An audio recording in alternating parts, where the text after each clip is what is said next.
So I arrived in Vietnam in 2009, but it wasn't the first time that I'd come here. I'd come here first in 2004. I was very interested in Vietnamese art because I could see that there was a very interesting scene developing in contemporary art, and actually my first job was managing a contemporary art gallery here, so that was great because I got straight into the deep end of it. So Sophie's art tour is started off as a personal project. It was a way of, for me to understand more about Vietnamese culture and to understand more about Vietnamese history.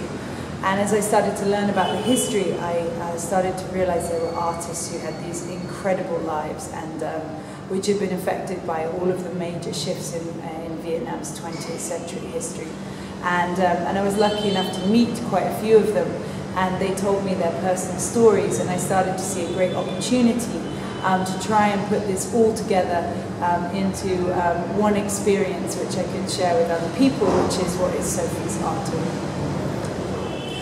So the tour is about modern and contemporary Vietnamese art history, and this is a journey, a story through that, and I've divided it into 4 chapters like any good story, so I'll just tell you a little bit about each.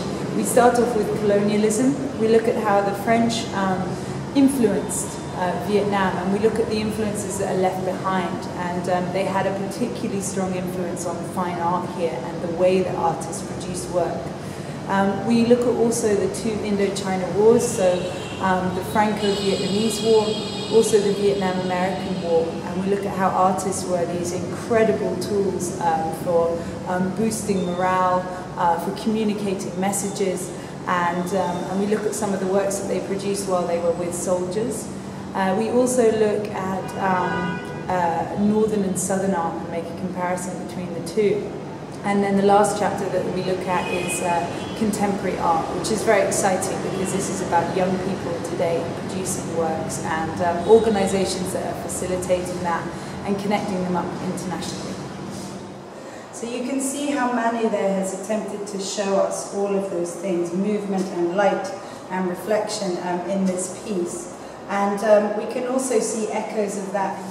So over here we've got a farmer, she's holding a sickle, and over here we've got a worker holding up a hammer. So you can see quite a lot of similarities. Again, she's got a gun which is protecting the national symbol, the lotus flower, but he also keeps his own personal diary, and he does hundreds and hundreds of drawings and sketches and maps and plans of the whole of the Battle of Dien Bien Phu.